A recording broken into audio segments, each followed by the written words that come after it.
Welcome to Just Relationships, the show that offers you concrete ways to make your relationships better. Whether it's your boss, your spouse, your children, or your friends, the quality of your relationships in life directly affects how you feel about yourself and the success you achieve. Your host, Dr. Duffy Spencer, a psychotherapist, telecoach, author, and seminar leader, will interview top experts to help you learn to manage this essential part of your life. And now, here's your host, Dr. Duffy Spencer. Greetings to you. Do you have too much stuff? Do you find it so much easier to just take things into the house than get them out of the house? Do you have trouble making choices about what to keep and what to toss? Well, if you have any of these feelings, you are far from alone. We have a whole lot of cluttering going on in our society for various reasons, and it makes many, many people miserable. And I am very happy to introduce to you my guest, Amy Schaeffer Crawley, who is a professional declutterer. Welcome, Amy. Hi, thank you for having me, Duffy. Oh, my pleasure.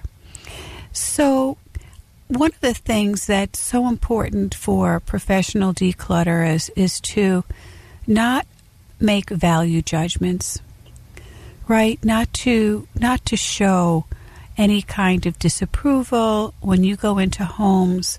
Obviously, the people who have called you into their home know that they need help, or they wouldn't be paying you to help them declutter, and yet they tend to be very, very sensitive and very ashamed. Absolutely. And the interesting thing about it is that their place of refuge, they see having clutter as safe, like creating a cocoon. And the dichotomy here is that the place of refuge has also become a place of, as you said, great shame and embarrassment. Yes. And we were talking about relationships, is that it can keep relationships out. Mm-hmm. When you surround yourself with stuff, you're either replacing a relationship that is lost through death or maybe divorce or something, because things don't leave. Right. And that's one commonality I found among my clients, is that they've experienced some sort of trauma. Right. The death of a loved one oftentimes will trigger it. Perhaps a divorce, or it could be anything like that, but it's mostly a death or a divorce. Right. And it is about loss, right, Amy? Very much so. Very much so, yes. And that is so important, what you just said about you know, things cannot grow legs and walk away. Exactly. And it's the home side, and the clutter can vary in intensity, so to speak. Yes. You can have just clutter in, say, a certain part of the house or the apartment. Maybe it's an overflowing desk. And then it ranges from hoarders who have every inch of their living space overtaken by stuff. Right, including up to the ceiling. Absolutely. Absolutely, yes. As a matter of fact, I know of a case. This is a colleague of mine. I am not a professional declutterer. I am a psychotherapist who has one specialty in helping people declutter, which I consider to be a soft addiction, by the way. It's not putting a needle in your arm, but a soft addiction is any regular, everyday activity that has crossed the line. I love that phrase. I absolutely love that. It's so perfectly stated. Yes. Good. And some people, when they're in denial about it, and I have had this, they will say, I'm a collector. Yes. And I point out to them that, okay, let's look at what the difference between collecting and hoarding is. A collection is a set of items, perhaps 2, 3, 10, 20, that relate together in some way and are displayed in a particular way. Yes. And people who are collectors are proud of their displays. They are proud to show people their collection.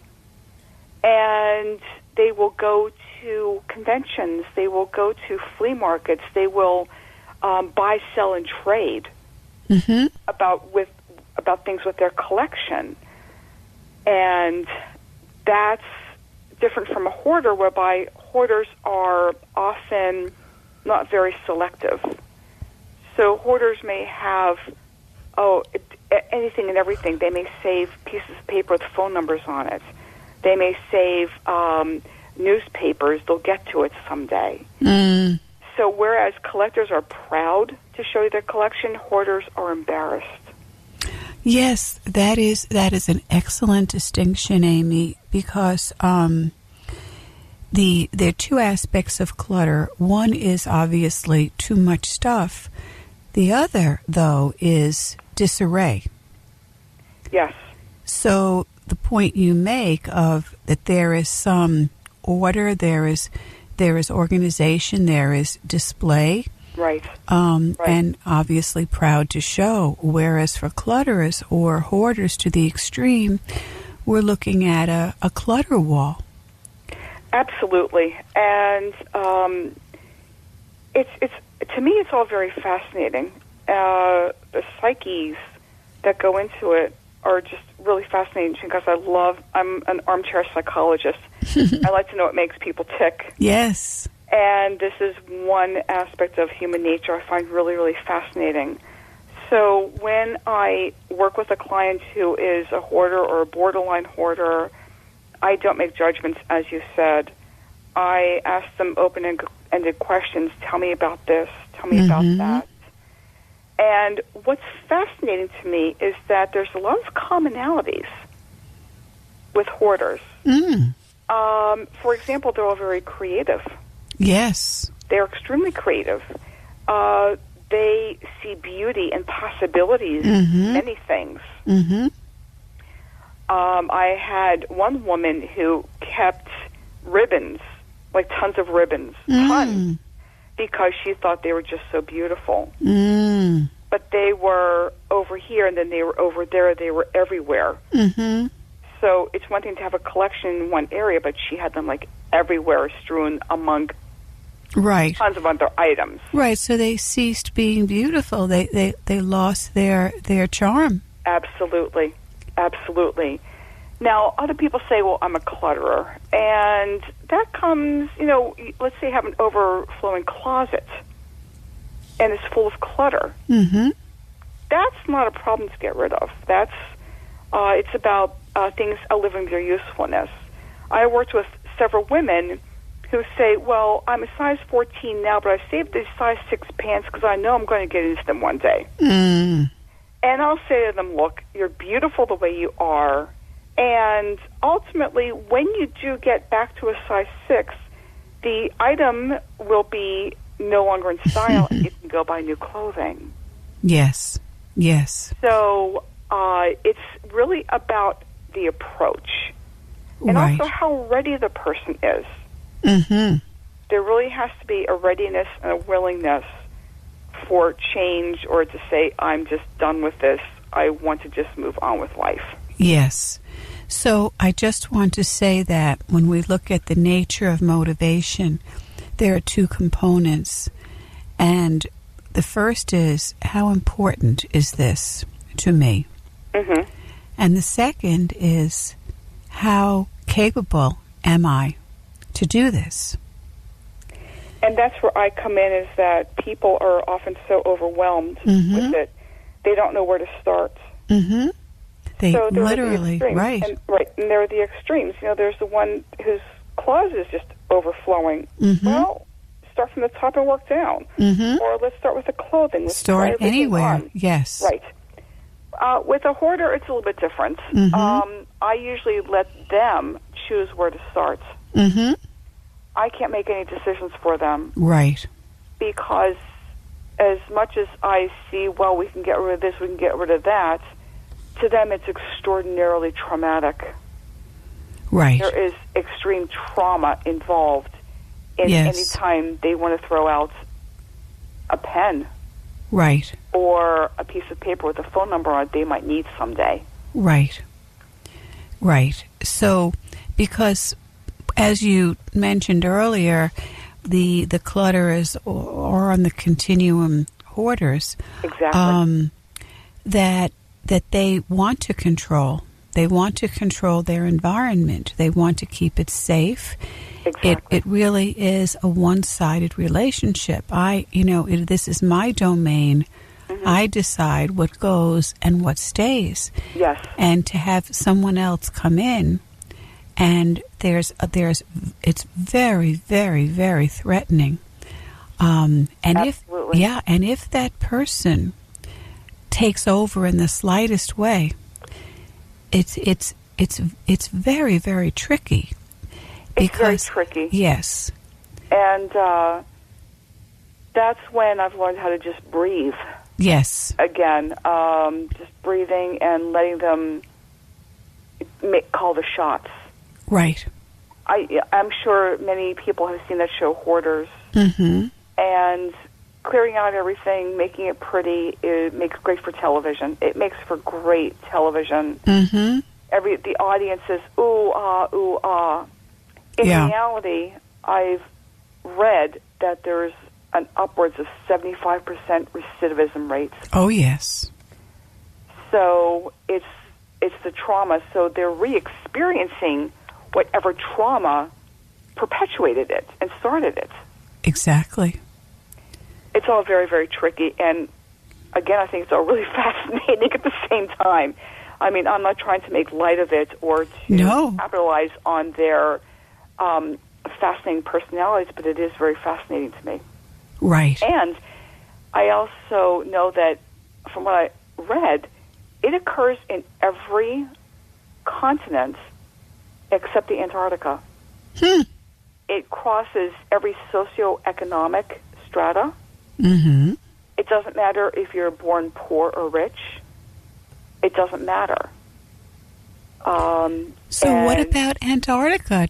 Well, there's nothing to buy on Antarctica. Oh. So there's lots of stuff to buy around here, Yes. So, but even if you're poor, you can still be a hoarder. If you're rich, you can still be a hoarder. And you can also still be a clutterer. And there's like you said, it's a continuum. Yes. And one of the things that a lot of my clients will say, and again, I don't help the way you help. My clients come to my office and we discuss it, and I will ask them to bring in pictures and that sort of thing. Right. You actually go into the field. Correct. You really go into the field. Correct. So, oh darn, I forgot what I was going to say. The re-experiencing the trauma that is so important, and the idea that this is so tricky. It's very tricky. Because people really want your help, and yet they need to be the master of their fate. Mm-hmm. And if somebody actually has somebody else clean it out, then we're looking at the clutterer hoarder will actually fill back up within 3 months. That I believe. That makes a lot of sense. Yes. That's why it's kind of like losing weight. You didn't gain weight. You didn't gain the 30 pounds in a month, and you're going to lose it in a month. Right. So depending on the severity of the clutter or the hoarding, I think there's a proportionate amount of time that it took to develop. That's how long it's going to take to undo itself. Right. And yet, that's where you come in, because if a person has spent 30 years cluttering, they don't have another 30 years to declutter. It's true. And there's a wonderful 12-step organization called Clutterers Anonymous that has a definition of abstinence, and one of the principles of abstinence is, on a daily basis, declutter one item. Right. Now, that is really, really good on one hand, I think of it as a daily spiritual practice.